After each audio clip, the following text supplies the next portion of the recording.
This is Marge Forster and Barbara Miller, and we're interviewing David Payne. Today is October 26th, 2014. And David, you were talking about your first job in broadcasting after graduating from Temple in communication and broadcasting. Tell me about your first job. Well, it came about, there was, right before graduation, in the spring of 1985, there was a job fair on campus from having to do with my major. And there were maybe about a dozen different media outlets that were represented. And when I got there, and basically it was, we handed them our resumes and told them a little about ourselves, and obviously knowing that we were about to graduate, so most of us had a similar level of experience in the different fields that we were being interviewed for.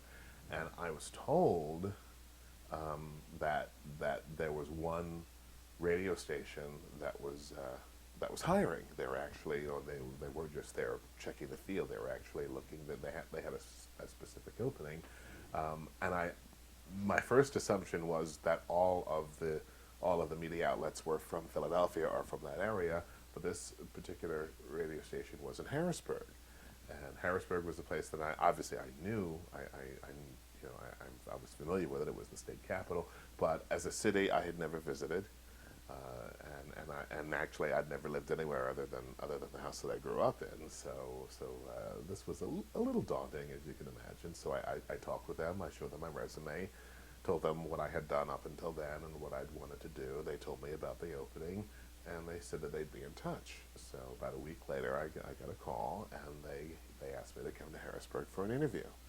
And I was very mixed, because obviously I wanted, they were interested in me, at least enough to interview me in Harrisburg. I didn't know at the time if I really wanted to relocate. I mean, I was 22 years old, still living at home, obviously anxious to go to work, but once again, did I want to move somewhere where I'd never been, where I didn't know anyone? Right. Well, I hopped on the train, I came to Harrisburg, they interviewed me, they offered me the job before we left. Oh, wow, right on the spot. Yes, so I mean, as you can imagine, my head was absolutely spinning. So, and I had a relatively short time to decide. This was in mid-May. They wanted the opening to be at the end of the month. So I had a relatively short period of time. By the time I returned to Philadelphia, I decided that I wanted to take the job. So I told my family, and well, the funniest thing about that was my brother said to me, you'll have to move to Harrisburg. Thinking I was going to commute 2 hours, 2 hours each way. So I said, I know. And to tell you the truth, I don't think that anyone, now, one thing you have to remember is that I was the youngest. Out of 6 of us, I was the third to graduate from college, which was a pretty big big deal in our family. And my 2 older brothers who had graduated, they were already working, and I think there were just 2 of us who were left living at home. And so I don't think anyone thought that I was actually going to leave, at least not that soon. Mm-hmm. Because when I went to college, I knew then that I didn't want to leave. I wanted to stay at home, and I wanted to, be as comfortable and as convenient as I could. So to pick up and to move by myself to a place I'd never been, I don't think anybody thought that I was going to. And then the more I thought about it, and I kept going back and forth, because I kept thinking, I don't want to do this. How am I going to do this? You got all these things going through your mind. And then I decided, yes, I do want to do this. So graduation comes, then a week later the bags are packed and the train tickets in hand, and here I am off on this adventure. That was very fast. It really was. I was excited and I was terrified at the same time, but, I didn't, this was an opportunity, and that's the thing, is that I didn't know how many other opportunities would come. You know, if I'd had the opportunity to stay in Philadelphia, that would have been my first choice. But here was a chance to go to work in my field. And tell me, what was the job? What actually did you do every day? I was a news anchor. This was a radio station. This was an AM station in Harrisburg, and they had decided to expand their news staff to go into the evening. So I was an evening news anchor. Every hour we did news headlines, and I also was the engineer, or the control board operator for a nightly talk show that they did.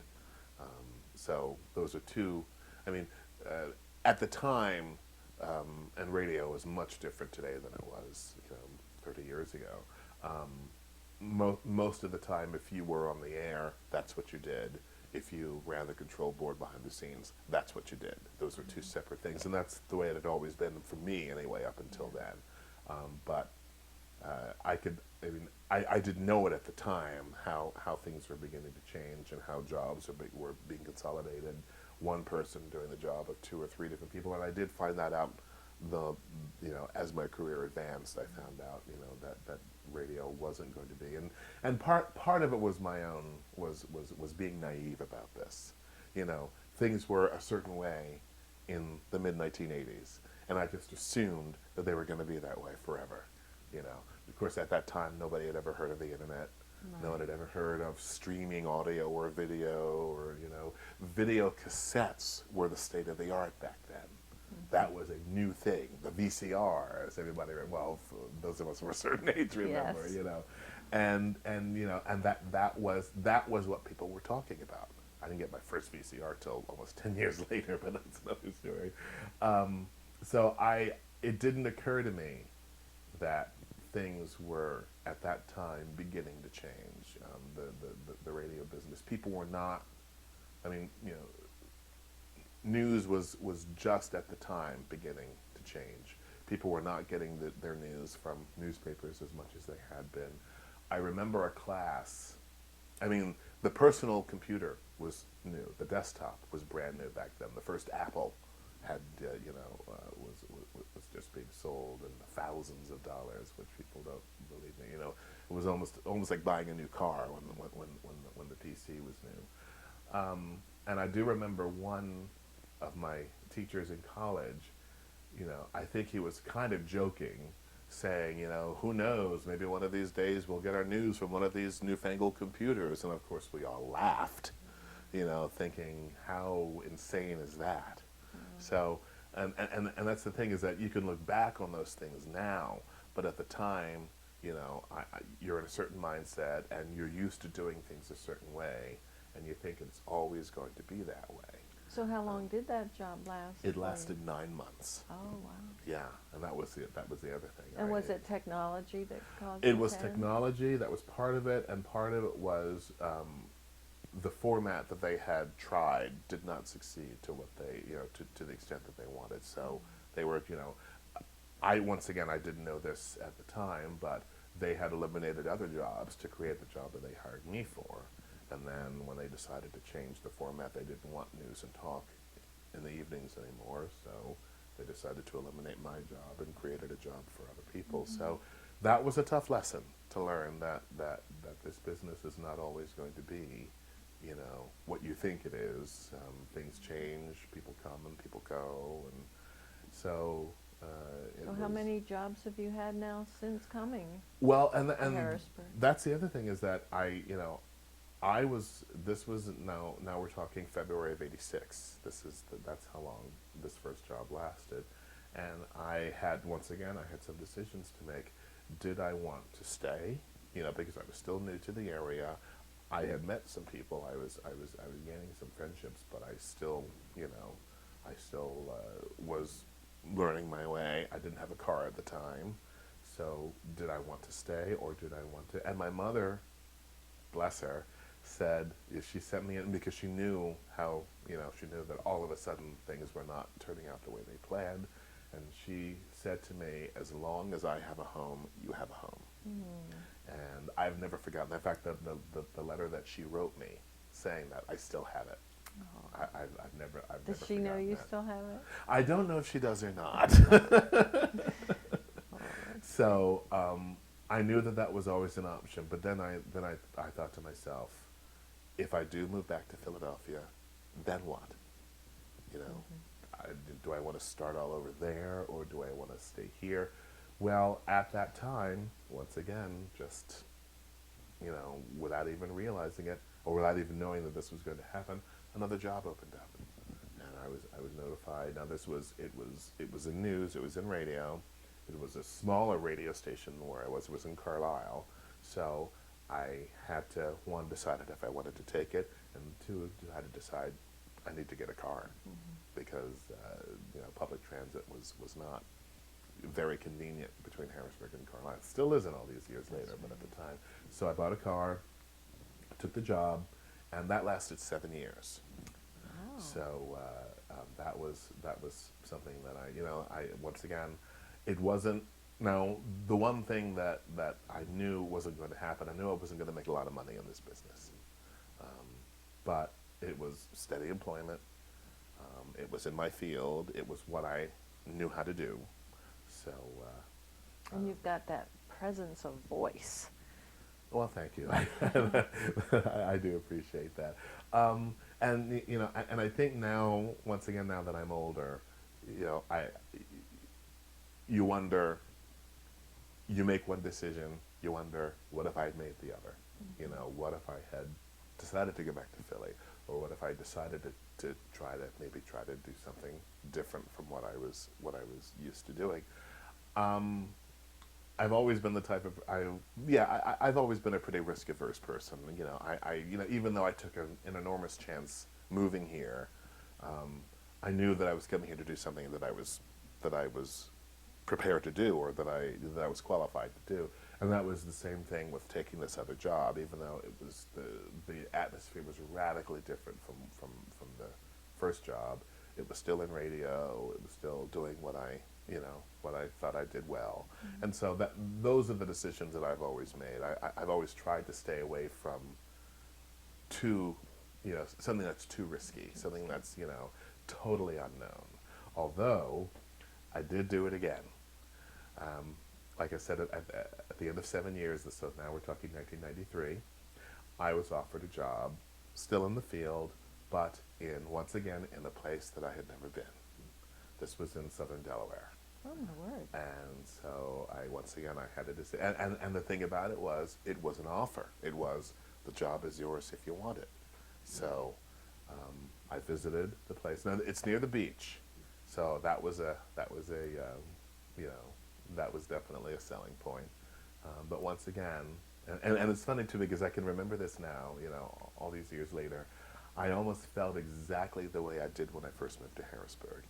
Here I am, ready to pack up, ready to move, you know, once again to a place that I'd never been. This time, though, I was 30 years old. I wasn't 22 anymore. I wasn't as naive as I had been, you know, little life experience, and, you know, that there's something to be said for that. So I knew, you know, there were things that I did when I first moved here that you know, decisions that you make, that you take a chance and they don't always work out.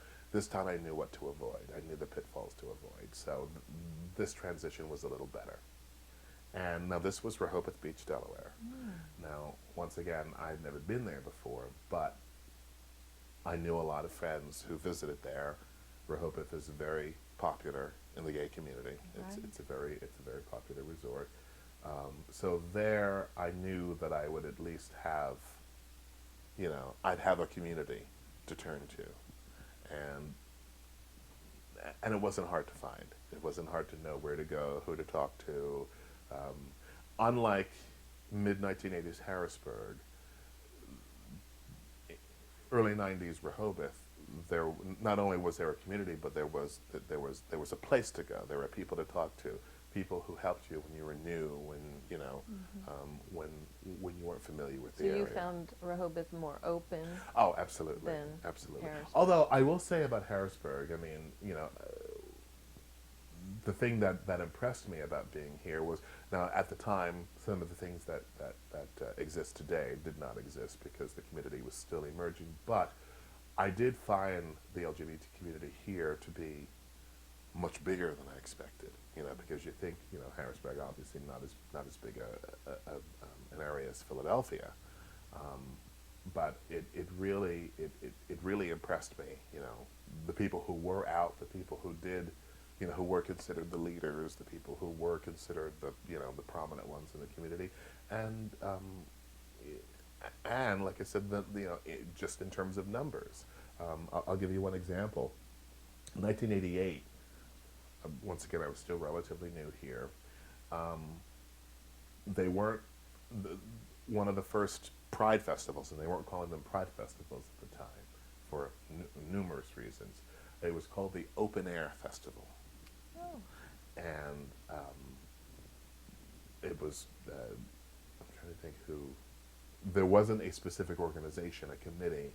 It was just a group of people who got together and said, Philly's been doing it for years, DC's been doing it for years, Baltimore, why shouldn't Harrisburg have a celebration? And I think part of the reason why they didn't call it a Pride celebration or a gay Pride celebration at the time was because not a lot of people were out. The idea of a law protecting the community was in its infancy at the time. So people were afraid of being outed, or of discrimination that obviously still can exist. So if you tell your colleagues or your neighbors or your family that you're going to the Open Air Festival, they're probably not going to question it. Where was it held? It was held at, I'm trying to think, I want to say, I think this is odd. This is going to be odd to say. It had something to do with the state police. It was like a state police barracks, or like it was an open space that was either owned or operated by the state police off Lingelstown Road. Okay, state police grounds. Thank you. Police grounds. Okay, okay. Yes, that's where it was held. This was in July of '88, and it was on a Saturday afternoon. When I got there, I could not believe the number of people who were there. It just absolutely blew me away. And of course, I saw a lot of friends that I had been making in the short time that I'd been here, and I was asked to host a gay version of the dating game.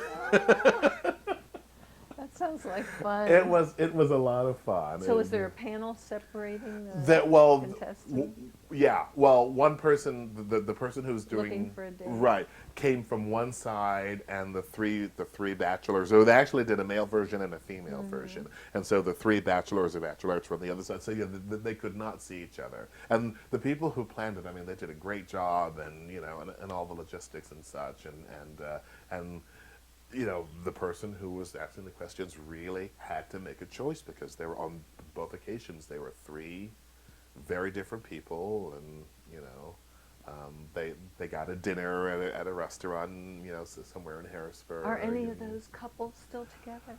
I don't think so. I do know, and it's funny because I was friends with one of the contestants, and we are still friends today. We've been friends for over 25 years now. He's not with the. In fact, it's funny. But about a year or so ago, we were reminiscing about that, and he doesn't even remember the person who chose him.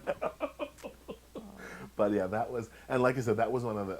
I don't think it was the first, but it was one of the first Pride festivals in this area, and like I said, it's just the community is it just the sheer numbers impressed me. So you found that Harrisburg was impressive. It wasn't quite as overt as Rehoboth. Right.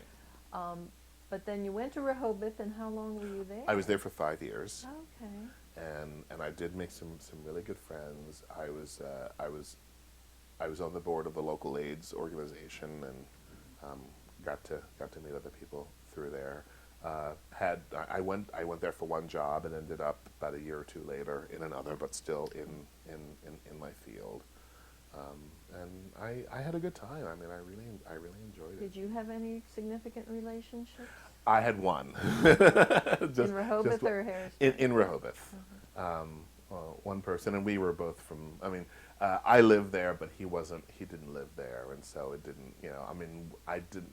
You never know how long things like that are Is going he to last. just a summer person? That's how it turned out. I mean, I don't know if that's how. It's the problem with the beach. Well, exactly. Yeah, the summer's over. Things change. People go back to their normal lives. But yeah, that's.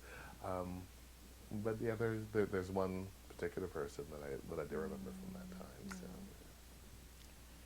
And then, so when did you come back to Harrisburg? I came back at the end of 1998, and once again, there was an opening. Now, I had, I knew. I mean, when I moved there, I knew that I wasn't going to stay there forever.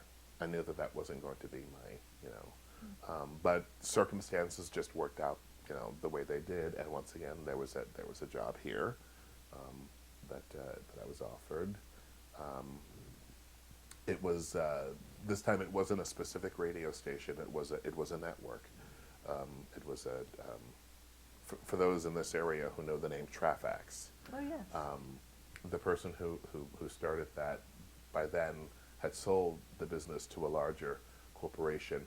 They created not only the traffic service, but then a regional news network, so that we were on the air doing news for different radio stations in central PA. So, and I came, I mean, I did have the advantage of, even though I hadn't lived here in a while, I still knew this area relatively well. And I knew, you know, if you're in a specific location, a county or an area of central Pennsylvania, that is the area where the news is going to be the most important. And that was, you know, like I said, gave me a bit of an edge, because this was something different than we had done before, you know, where we tailored the news to that specific area where the station was located, you know, the county surrounding where they were. So that was. So you've always been behind the microphone rather than out gathering the news. Yeah, and radio has always been, and people have asked me, you know, how come I never decided to do TV? And this is another one of those roads less traveled, Yeah. you know, because that's something that I probably could have at least looked into early on, but once again, and once again, this is part of being naive, where you think radio is the way it is today. It's going to be the way it is forever, you know. So I don't know if that's the best decision I ever made. I probably, you know, if I had to do over again, I probably would have looked at getting into television, just to broaden my options. But so you've always kind of landed a job. How long a stretch were you ever out of a job? Well, actually, here in Harrisburg. Just recently, I was because with the job that I came back to Harrisburg for in 1998 lasted almost 10 years. So now we're in 2008, and that was now. I hadn't been specifically out of work, but that's the longest that I've been out of my field. Between 2008 and this year, 2014, 6 years, I'd done very little, you know, just part-time here and there, but in terms of, you know, a career, you know, in terms of a sustainable position, I just this year was able to return to radio and return to news. Now, you know, in terms of your work environment, you know, you're out in the community in terms of your identity, but what about the work environment? I had never been specifically out. I mean, it had never been an issue for me. I mean, when I was new, you know, and that's the thing, is that when you start, you know, when you're the new person, and I've been the new person several times, you focus on your work, and there really aren't a whole lot of opportunities to let people know about your life outside of the job. The first time that it almost became an issue, and this was the job that I had in Carlisle, and I didn't almost lose my job over it. It was one of those, well, now we know.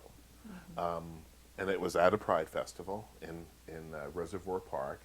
I sang with the men's chorus, as I do now, and it was the very first time we were on television, because this was the first year it was held at Reservoir Park, and this was 1992. It was a presidential election year, and there was a candidate for the Senate who wanted to become the first female elected to the Senate from Pennsylvania, and she made an appearance, and that made the news.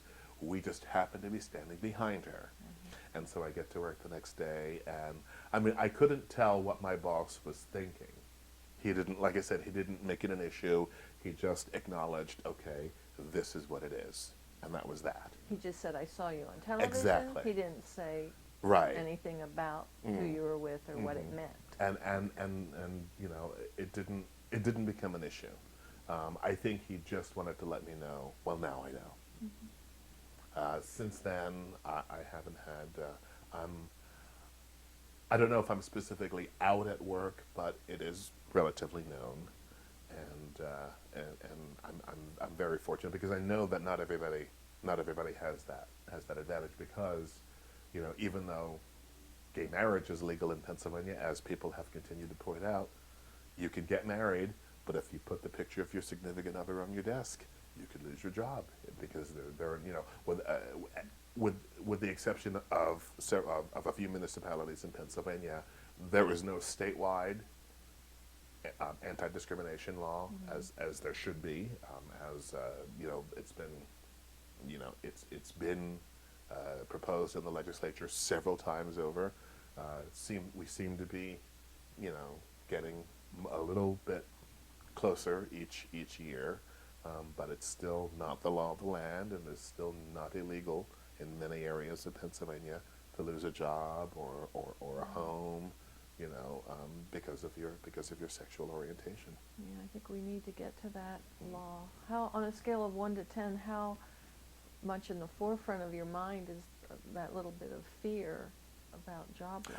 Well, it is certainly there, because I don't make it a habit of you know, discussing my sexual orientation to just anybody. Most of the people that I talk to about already know, you know, because it just happens to be the situation that we're in.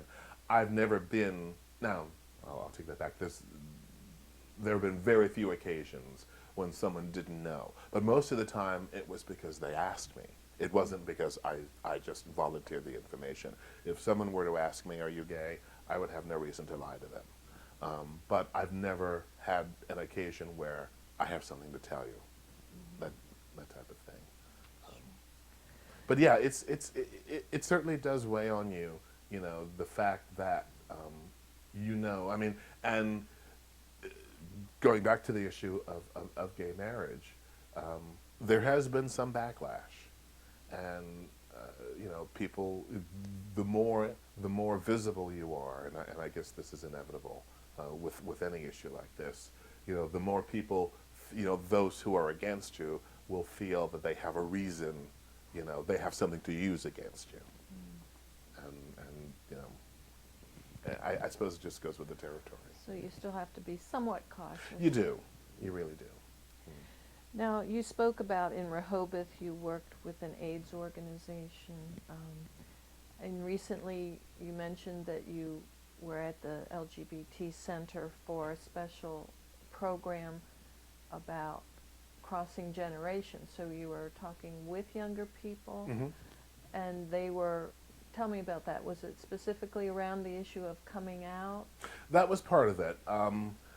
You know, and it's funny too, because now that I am the age that I am, I can, when I was first coming out in my late teens and early 20s, I never really thought about what it would be like to be gay in your 50s, because I didn't know a lot of people that age, you know, under any circumstances, much less in the community.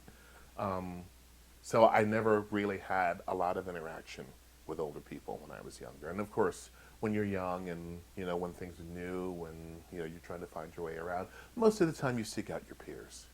And I'm certainly no different in that sense. And by that same token, an LGBT center did not exist when I was in my you know, in my teens and 20s. So I don't want to play the role of the wise old sage showing the, you know, the younger people the way, but it is a good way to bridge the gap, you know, because, you know, if someone does have, you know, does have a question or a concern, you know, most of the time, those of us who are this age, we've experienced that. So not that we can necessarily say, well, this is what you should do, but if you can relate your own experience, you know, if you can say, well, this is what it was like for me. You know, I had a similar experience. I am certainly willing, you know, to share that with other people. Now, since you're not technically out to your family, although they may somehow know, Right. uh, what did you experience with the younger people you were talking to? Were they Most of on them, the most of cusp them are, most of them are out to their to their families. I haven't. I mean, I haven't. There can be things that, you know, they obviously don't wish to share with you, but they seem to be those that I've spoken to. And also, now this was the organization Common Roads. I was a volunteer with Common Roads about 10 years ago. So I once again have some experience in interacting with younger people. The one thing that I have found with this particular generation is they are a lot more comfortable in their own skin than I certainly was coming out. And maybe part of it is a, you know, is a little recklessness with youth, you know, the attitude. I don't care who knows, you know. There's a little of that, a little swagger, a little, you know. I was, like I said before, I was never that bold. I always was very, very careful with my words and with my feelings. And one difference that I, you know, that I can that I can see with the younger people, and once again because they have a lot more allies than we did at that age. I kept a lot inside. I kept a lot to myself because, you know, you don't know who the wrong person is, somebody who could use things against you. So I was a little more careful. And I will say, though, going back to my time and my first coming out, this would have been around the age of 21 or 22, when I finally started meeting other gay people. And that made a huge difference. You know, I knew they were there. I knew they were out there somewhere. But finally getting to meet other gay people, and to not only to just, you know, meet them, you know, cruising and that sort of thing, you know, hooking up, if you will, but to meet them in college, to meet them as peers, to meet them as other, you know, as other people my own age, people with similar interests, you know, made a world of difference. Sure would. You weren't just one person with your own internal thoughts. Exactly. You were exactly. validated as just a human being. Now, tell me about your, like, what do you consider your family now? Do you have a really close-knit constellation of friends? We do, and this is not necessarily because of you know, sexuality or that sort of thing. I mean, it would be interesting to hear their feelings, although I'm not so sure that I want to hear everything that my family has to say. Although there are still conversations we need to have. One of the things, though, that has brought us closer, and this is something that's inevitable as the years go on, we've lost a lot of family members, including two of my siblings. And so when we do get together, in fact, I just lost two cousins. You know, our families kind of grew up together. One who was my age and one who was slightly older than me. I mean, and they were siblings, and they both died within the last year. And so that part of the family dynamic, you know, obviously brings you closer together. And one of the things that I hope was, you know, because we've never been the type of family, we've never been the, you know, heartfelt discussion type, you know, that sit down, there's something, you know, we've never been that type of family. If something comes out, it just comes out. That's just been the way it's been. And so needless to say, I've been having this conversation in my head for the last 30 years. If someone were to ask me, you know, what would my reaction be? What could their reaction be in my own head? You know, can I anticipate what, you know, what questions people would have of me, that sort of thing. Hasn't happened yet. How often do you get to see your family? Your Mostly biological during holidays. Most of the time, I do go to Philadelphia for other jobs that I have occasionally, and I'll stop in. And because my mother is getting on in years, obviously I wanna make sure that she's okay. So I'll And stop in. didn't you say she wanted you to sing in the choir there? Yeah. Wasn't there some Yes, there was a exchange of talent? that being was an discussed? interesting story. My mother is very active in her church, and she actually wanted the Harrisburg Men's Chorus to sing, at her church. At the time, we weren't calling ourselves the Harrisburg Gay Men's Chorus, so that part she did not know. And so, needless to say, I've been sort of putting it off and not being specific. Quite frankly, all she has to do today is go on Facebook and she'll see. Yeah.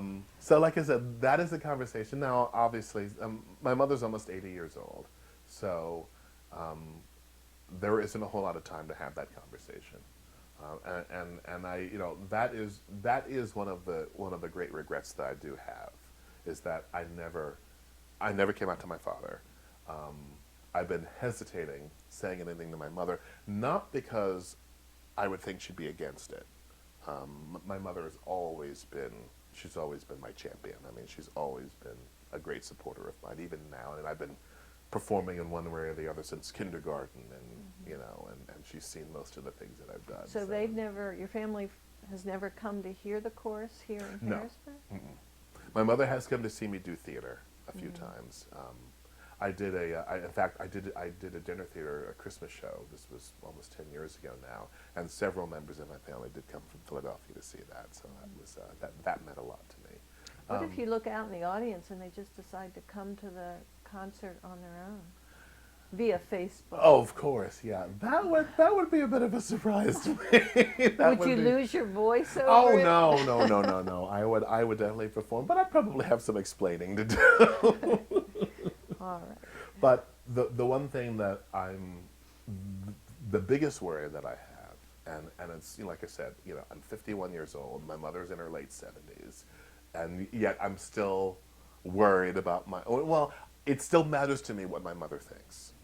And some people think that's a good thing, some people think it's a bad thing. Well, being a mother, she's gonna always love you. Absolutely. I gotta tell you. The one thing that I have been trying to avoid is, if others have something to say, have something negative to say, I know my mother is going to come to my defense like she always has, but do I want to open up that can of worms? Do I want to introduce that stress in the family? That's always been my biggest worry. You don't want to put her in a position of having to defend you. Having to take a side. Yeah. Okay. Are there any other civic affiliations other than the LGBT Center and Common Roads? Are there any, and the choir? No, those are the ones that And you're still a member of the MCC Church? No, I'm not. Oh, I'm sorry. No, that's okay. I was a member for over 20 years. Once again, it's work circumstances, unfortunately, have taken me away from MCC. I still do attend a number of their events. I'm still a supporter. I think it's a great thing to have, particularly for this community. As you know, as many people know, LGBT members of the community and religion have not always been compatible, and still aren't in a lot of people's eyes. So for those who do still have that spiritual side that they want to express, a church like MCC is a great place. One thing that I have noticed that's a great thing. There is an organization called Christian Churches United, and they are a group of affirming churches in this area, and it's a growing movement around the country. Once again, even for those who do want to express their religion, perhaps. And now, MCC is a non-denominational church, but for those who want to still follow a specific denomination, there are resources and there are choices that that LGBT people can make, and I think That's that's a a good great thing. thing. Yes. But don't you still sing in a church choir on Sunday? Yes, I do. That's where I think Oh, my okay. confusion comes You're right. in. No, this is You're in the this is another. men's chorus, Right. and then you're And then I also in a also church choir. right. I sing at St. John's Lutheran Church in Shiremanstown. I don't know if they are an affirming church or not, but when There are two affiliations of Lutheran. right. I know that there's two sides to that Right. Lutheran issue. but- In fact, I was talking with, this is about a year ago, so I was talking with our choir director, who's a good friend and a very, very talented person. And I don't remember what the topic we were talking about, but I said something to the effect of, do you know that if we all took Sundays off, churches would just not know what to do? You know? I mean, when you think about it, I mean, even in churches that are not affirming, and I've, I know a lot of musicians, and I've been fortunate to work with a lot of musicians over the years, and most of them either have or at one time have had church jobs, and So you're saying there's so many gay musicians? if the and gays went on strike on there Sunday, wouldn't be as much music. Okay. church would just not be what it is now. So are you a soloist or are you a part of the choir? Occasional soloist, but most of the time I'm just a member, just like everyone else. But yeah, there are. But you're not a occasions member when- of the church. No, I'm not. No. All right. In terms of Harrisburg, you mentioned that equal rights for employment is something that needs to still happen. Is there anything else? What would Harrisburg look like if there was complete acceptance? Well, I just think that these issues just wouldn't even be brought up. I mean, if the one thing that I hear, and not just here, but just in general, whenever there is discrimination and there are proposed laws to deal with it, you hear people saying, well, why do they get special rights? Why do you have to protect this group of people and not that group of people? And it's not about, I mean, yes, it is about protection, but it's not about special rights. It's about, not singling you out because this or that happens to be true about you. Right. It's about equal rights, but it usually takes a certain subgroup being mistreated Exactly. to bring it to the fore. Right. And it has always puzzled me why this is even an issue. Why is it that if you are gay or lesbian, that part of you, because it's only one part of you, and yet that's the part that people want to focus on, and that's the part that, as I said before, people want to use against you. And I've never understood that. I don't know why. Why do people consider us a threat? I've never understood, the reasoning behind that. And once again, with the marriage equality issue, once again we hear, well, it's a threat to tradition, it's a threat to the family, and I've loved when allies have come to our defense and have, straight allies who have said, well, I've been married for 30 years and my marriage isn't going to be affected if my gay friend gets to marry his partner or my lesbian friend gets to marry hers. What's the big deal? It's reinforcing that people can be committed to one another. Especially when, not to be sarcastic, but when heterosexual marriages, I mean, once again, someone said, or I read somewhere, well, for those, who want, for those who want traditional marriage and want that not to be threatened, then why don't we outlaw divorce? Yes. Good point. But yeah, that's the thing. And once again, maybe I'm once again naive or overly optimistic. I have never understood why these issues have lasted as long as they have. I sometimes think it's just a flaw of human nature that there has to be always someone under our thumb. There or has to someone be. But You we have to can be against consider something. beneath us to make us feel better about Yeah. ourselves, which is sad. It is. You're right. Sad. You're absolutely right. Right. Are there any other important events or turning points in your life that you would like to mention? Well, somebody asked me, I was at one of the marriage equality rallies in the spring, and someone asked me if I would like to get married someday. And I will say that romance is the one, well, maybe not the one, but it is certainly a major thing that has eluded me so far. So, and getting married or not, I mean, I'm certainly not against it. It's not something that I'm dreaming about, but obviously, if it happens, I would not be against it. But let the romance come first. That would be a major thing for me, and I'm fortunate that I have a lot of friends, and they've all been very, very supportive of me in so many ways. So in that sense, I'm very fortunate.